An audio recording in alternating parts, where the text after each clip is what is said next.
Bagian 2 dari 4. Cuman ketemu di sini atau nanti akan berlanjut. Maksud kalimat yang dilanjut di sini adalah dampaknya sampai akhirat atau enggak. Lebih mudahnya disebutkan, Rasulullah mengatakan seperti ini, al-insan ala man ahabba. Manusia itu sampai nanti ketemu di surganya itu, wasilah nanti ketemu lagi di surga itu karena dia pernah ketemuan di muka buminya dengan proyek amal soleh yang sama lillahi ta'ala. Maka kalau ternyata sudah alumni, ada program di sini ketemu silaturahmi, ikut. Ada program dari kegiatan sosialnya, ada buka puasanya, sebar takjilnya dan sebagainya, berpartisipasi. Karena wadah yang sudah terbentuk ini seolah-olah memberikan jalan kepada kita, akses kepada kita, bukan hanya untuk bertemu tapi juga wadah untuk melaksanakan amal soleh secara jama'i, secara berbarengan, secara berjamaah. Yang kita tahu amal soleh dikerjakan dengan berjamaah, dampaknya sangat luar biasa dan besar manfaatnya buat kita. Nanti mungkin banner akan terpasang di bulan Ramadan, sebar takjil. Apa tadi itu namanya teh? HAA ya, himpunan alumni IPB, kelihatan. Ya, formula 3, malam-malam 2, nanti ibu setengah kan, kalau dari itu ya, dari buah, kecil aja sih. Kalau dilaksanakan oleh kita itu dengan dalam keadaan rutin, maka nanti yang akan beri respon itu bukan orang-orang yang nanti kita beri makan saja, atau nunggu pamit, oh IPB, nanti alumni yang lain juga masa nggak mungkin dia itu akan diam saja. Oh, alma mater saya masih kegiatan ini, masa saya cuma diam di kamar, masa cuma di rumah sendiri? Ikutlah dia, libatkanlah dia dengan amal soleh itu. Maka amal jama'i dengan himpunan alumni itu harus menjadi proyek amal soleh bersama. Maka muncul kebaikan untuk bersama. Nanti bisa menyebarkan kebaikan, menyantuni yang lemah, memuliakan guru dan sebagainya. Bikin itu program-program seperti itu yang nanti jadi bekal bersama juga. Nanti dia udah bisa. Pas nanti ketika nanti ditanya tentang amal soleh apa yang kamu lakukan, nanti ada berkas yang kelihatan itu sama malaikat. Al-Hafadoh, ini amalannya koyokan ini mana? Sebab tajil nih, Masya Allah. Dilihat HA IPB alumni ini, Masya Allah. Apa yang terjadi? Oh iya benar, ini terkonfirmasi yang melaksanakannya banyak, terkonfirmasi yang melakukannya banyak, terkonfirmasi jamaahnya banyak. Maka itu menjadi kredit poin buat kita untuk senantiasa wadah ini adalah wadah yang muntijah. Apa muntijah itu bahasanya? Bahasa beliau pada nama produktif.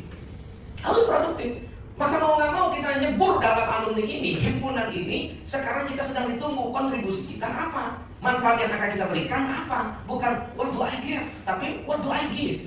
Ngasih apa saya? Pikiran apa yang saya sumbangkan? Dana apa yang harus saya persiapkan? Tenaga mana yang harus saya alokasikan? Itu yang harus muncul di kepala kita supaya kebermanfaatannya bukan hanya di dunia tapi ke bawah sampai akhirat. Amal jamaah sekali lagi ketika dibuka nanti arsip amal soleh kita, ketemulah dengan itu. Ternyata kita mengerjakan amal ini dengan cara bersama-sama. Masya Allah, ini sekali mau minta untuk begitu ya. Teman-teman yang kita tunggu ternyata ada di kalimat selanjutnya. Al-insan ala man ahabba. Manusia itu bersama dengan orang-orang yang dicintai. Ternyata kalimat ini adalah membuat sebuah paradigma di antara kita bahwa kalau ternyata sudah ada wadah berkontribusi, melakukan, ada peran, dibawa sampai akhirat, nanti setiap kita sangat berpeluang untuk memberikan syafaat satu sama lain. Pak Jun mana ya Allah, kok belum kelihatan? Pak Jun lagi ngantri di situ, kok suwe tengah itu? Kok jadi bahasa Jawa? Jadi, karena lingkupnya di Suez ketemunya bukan orang saja, tapi ketemunya lagi di rumah hukum sama wong-wong, pakai wong kan ya. Junaidi yang mana yang kamu maksud? Junaidi yang di IPB lo. Angkatan berapa? 30. Saya 33 Persib saya. Angkatan 30 berarti tahun berapa itu? 93. Wah, ini generasi zaman-zaman anak Soeharto memang kayak gini aja. Generasi Soeharto masih ada. Iya, ini apa namanya? Krisis moneter aja belum ini. Masih beli gorengan masih sempat untuk 100 dapat 2 kalau nggak salah itu. Iya kan di pojok sana yang depan Batagor itu ada saya. Kok Batagor mulu ya disebutin. Karena saya pernah beli Batagor di PB dulu. Dari sana karena itu terkenalan. Tapi kalau ternyata kita sudah ada di situ, wadahnya ada, kontribusi ada, perannya ada, dan akhirat juga ada. Kita memetiknya di situ manfaatnya. Sampai ternyata amal jamaah yang dikerjakan oleh kita semuanya dapat, perannya ada, kontribusinya ada, dan dipetikan daripada amal tersebut juga ada, catatannya ada di sisi Allah Subhanahu Wa Taala. Disimpan sama sosok malaikat yang gak pernah dikorup catatannya. Namanya al-muhafadhah, munkar dan nakir ada raqib dan atid ada, tapi yang nanti akan muncul nanti adalah raqib dan atid. Munkar nakir kan hanya nanti yang di dalam kubur. Kalau yang raqib atid yang selama kita hidup ini, catatan keduanya nanti akan di situ dimasukkan dalam file berkas yang sama. Nanti akan ada amal sendiri, akan ada amal jamaah. Saya yakin kalau ternyata amal sendiri, Bapak sholat, Bapak puasa, umroh, haji, tilawah, semuanya sibuk dengan itu. Kita harus ada bangganya Dengan terlanjurnya banyak orang-orang menilai IPB ini adalah sebuah tempat pendidikan yang bagus. Sampai disebutkan bukan hanya PB itu pertanian saja, pesantren. Apalagi tadi? Hah? Perbankan, ada tidak? Ya, intinya adalah semua penilaian baik itu kepada diri kita itu harus betul-betul diimplementasikan. Nilai ini sesuaikan dengan don atau sangkaan orang lain kepada diri kita. Baik, itu yang keduanya. Nanti akan ketemulah dengan sensasi yang ada betul-betul di dalam Bible Insight. Ini loh kerjaan kalian yang bareng-bareng itu. Ini loh wadah kalian waktu itu. Tapi ternyata disebutkan ada kesempatan di dalam ini, disebutkan dengan ini. Pak, kalau ternyata nanti dia hisab, emang bisa kita ngasih syafaat itu antar teman? Bisa. Manusia dengan siapa nanti berkumpul di dunia ini, mereka nanti akan saling bertanya, istri saya mana, anak saya mana, orang tua saya mana, teman saya mana, di situ. Jadi ada yang disebut dengan segmennya nanti kita akan mencari yang sudah duluan nih, nyebutin teman-teman kita yang dulu pernah seiringan dengan kita dalam ketaatan pada Allah Subhanahu Wa Taala.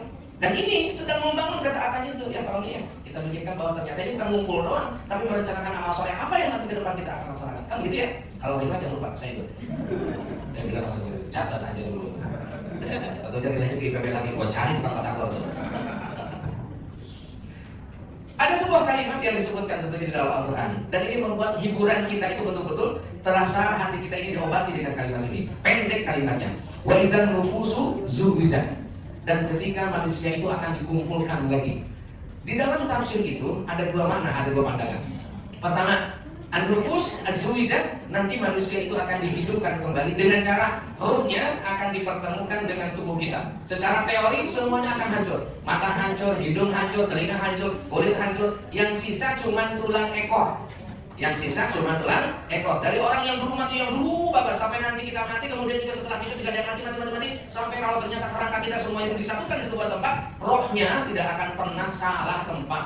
Tidak mungkin nyawa saya tertukar ketika nanti dihidupkan oleh Subhanahu Wa Taala dengan rajin ini. Perasaan saya bukan alumni kotor, kenapa saya jadi rasa alumni kotor?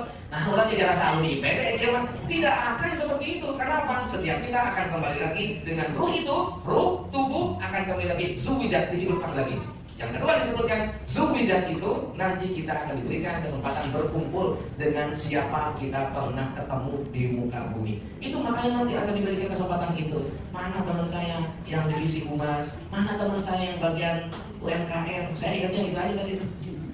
Dan kelihatan banget sebenarnya mana yang baru kelihatan AMD-nya, yang embel-embelnya pakai S atau sarjana, mana yang ada IR-nya. Waduh, yang IR ini benar-benar ini.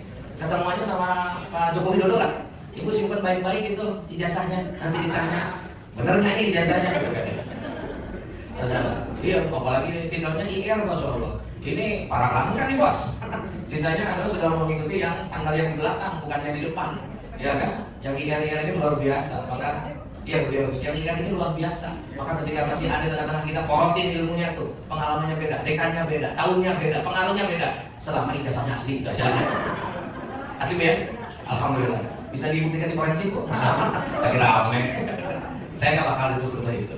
Tapi yang jelas ada yang bermanfaat. Sekarang kita ngomongin tentang silaturahmi, kita mau melakukan apa? What next? Cuma ngumpul aja? Enggak, program udah dibikin. Setelah dibikin bagaimana? Saya yakin dengan pengalaman waktu jadi mahasiswa dulu, orang yang tahu tentang bagaimana program itu cuma satu konsekuensi namanya do it, lakukan itu. Ada kalimatnya memang saya ucapkan pakai bahasa Inggris. Kalau nyampe ke belakang, duit, nah itu bagian daripada program. Karena bagaimanapun juga program yang ada, kita harus do it, gak bakal terduit kalau ternyata tidak ada duit. Betul? Oh, makanya ini kasihan panitia kalau kita bikin acara seperti ini, kalau ternyata harus nanggung ekonominya, sewa ininya, sewa itunya, beli ini, beli itu, termasuk dikacangin, dirisolin, di sus, enak nih, lumayan tuh. Biasanya itu, kenapa dikasih simpan di sini makanan ini? Sebenarnya bukan untuk saya makan, supaya enak dipotong dan nggak terlalu kosong-kosong amat gitu. Jadi kayaknya fungsinya saat ini adalah ornamen supaya kelihatan lebih bagus. Oh iya betul. Memang kalau jamaah yang pengertian aku mau buat hati mah. Jika nama dibungkus lagi lebih dikacang. Kacang dan kancing lah beda. Nah itu kan diharap kancing apa? Karena kalau kene karena baju lagi. Nah saya meminta kancing hiji. Aduh ayah lawanan. Iya. Masalah gratis. Saya kan udah bilang dari dulu kalau udah endorse saya bisa sebenarnya.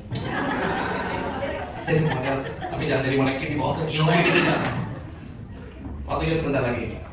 Karena di sini kan ngobrol-ngobrol juga biasanya lebih menarik daripada tausiahnya. Ya biasanya begitu, supaya lebih dalam itu ngobrolnya gimana ya. Bagian terakhir daripada yang kita bicarakan pada kesempatan ini, tentunya setelah silaturahim ini terwujud, akan senantiasa betul-betul mengukur diri, termasuk apakah ini memberikan dampak yang baik dalam kehidupan kita atau tidak. Saya ingin sedikit menyinggung tentang kita ini sedang dihujani nikmat oleh Allah atau tidak. Di sini aja kalimatnya. Allah Subhanahu wa Ta'ala itu, ketika manusia, seorang hamba melakukan kebaikan, pasti akan ada dampak baiknya. Ketika melakukan keburukan juga pasti akan ada dampaknya. Saya pernah membuat sebuah tulisan kecil sederhana dan saya sampaikan dalam beberapa pertemuan. Kalau seandainya kita ingin luput, Allah Subhanahu wa Ta'ala itu sedang ridho sama kita, termasuk dijauhkan daripada hukumannya atau tidak. Dari sekian banyak poin itu ada sekitar beberapa poin. Saya ambil satu poinnya, silaturahim. Coba lagi. Sebagai bentuk Allah Subhanahu wa Ta'ala sedang ridho terhadap kita dalam kehidupan ini, ada banyak tuh jenis-jenisnya tuh. Ada nomor ini. Saya ambil satu aja. Ada bab silaturahim ini ternyata sangat panjang. Kalau Allah ridho sama kita, Allah Subhanahu wa Ta'ala berikan kepada kita kemudahan untuk silaturahim. Itu aja. Gimana Ustaz maksudnya? Gini, ketika kita bersilaturahim itu, tentu akan ada niat yang ada di belakangnya. Background dari pertemuan ini apa? Niatnya baik atau buruk? Dan Allah bersama niat itu. Kalau niat pertemuan ini adalah baik, so Allah akan ngasih solusi jalan terbaik untuk niatan-niatan baik itu. Yakin deh. Kalau niatan perjumpaan kita itu tidak baik, maka ridho Allah pun tidak akan ada di langkah kita. Itu dulu yang harus kita yakini. Yang kedua, berkaitan dengan silaturahim ini, ternyata sebagai alat ukur Allah sedang bersama kita, sedang ridho sama kita atau tidak. Kita lihat silaturahim versinya Ali bin Abi Thalib. Ali bin Abi Thalib sangat betul-betul memberikan pada kita, menginspirasi tentang jangan sampai Allah Subhanahu wa Ta'ala murka kepada kita. Murkanya Allah tak melulu digambarkan dengan hujan yang lebat, kemudian apa? Ada gempa dan sebagainya. Itu bukan hanya disebut dengan murkanya Allah, tapi memang sudah disebut dengan musibah. Dan itu tanpa pandang bulu, yang suka sholat, nggak sholat, kalau datang musibah merasa semuanya. Saya di Cianjur, waktu pas ada gempa di Cianjur, orang yang ahli masjid ngerasain guncangannya. Orang yang ternyata bikin penyebab guncangan ini datang, itu juga ngerasain guncangannya. Itu maksiat dan ibadah di tempat yang sama, dampaknya akan ada. Sekarang kita sebutkan berkaitan dengan hal ini. Ustaz, kalau ternyata kita ngomongin silaturahim sebagai barometer Allah Subhanahu wa Ta'ala ridho terhadap kita atau tidak, Ali itu gimana kasih contohnya? Suatu malam dia keluar rumah bukan karena dia lapar sampai celinguk lihat kanan lihat kiri. Kalau kita mungkin ketika keluar rumah malam-malam itu cuanki ada yang lewat nggak ya? Itu mungkin. Atau mungkin tukang nasi goreng ada yang lewat nggak ya? Kalau di Albina itu termasuk jalur cuanki nggak itu? Termasuk, oh kayaknya suka beli itu. Cuanki itu apa? Akronim dari apa? Cari uang jalan kaki. Cuanki. Ada juga yang pakai ngaheo, cara ngomong nggak jual nama ngaheo, orang katanya, putu namanya. Apa putu? Coba pernah dengar itu. Para putu tanah. Tukang putu mah ngaheo tapi kok etol yang hukum. Udah kayak whistle kettle itu loh, ya. Apa itu putu? Pencari uang, tenaga uang. Main lah. Mencari uang tenaga uang. Ali bin Abi Thalib pada waktu itu keluar rumah bukan karena lapar yang ada di perutnya merajalela, aduh lapar lagi sudah ada tukang putu. Keluar rumah lihat kanan lihat kiri, loh kok nggak ada yang lewat? Ya iya, saya ini wes bengi, terus penting ya lihat sampai ternyata terpatahkan hatinya. Patah hati itu karena apa? Malam-malam begini nggak ada yang lewat. Kalau ternyata ada yang lewat mau diapain nih? Saya tarik ke dalam. Ternyata nggak ada yang lewat itu. Nangis dia. Nangisnya betul-betul seolah-olah ada seorang anak yang kehilangan ibunya waktu di Jogja waktu belanja. Kan gitu biasanya itu, bahasa Padangnya apa? Coba bahasa Padang. Dari orang Padang ke sebuah bahasa Padang ini. Seperti itu. Berarti ada sesuatu yang hebat kalau membuat hal itu. Kenapa nangis sehebat ini? Ternyata tangisannya itu mengganggu tidur tetangganya. Keluarlah, kebiasa lewat. Itu sangat mencuri penting-penting. Ada apa sebenarnya? Ternyata yang dilihat adalah Ali bin Abi Thalib lagi dalam keadaan nangis. Pak Ali lagi apa? Pakai padong. Pak Ali lagi apa malam-malam begini? Kok nangis juga? Kenapa? Kok sampai nangis begini? Ada kejadian.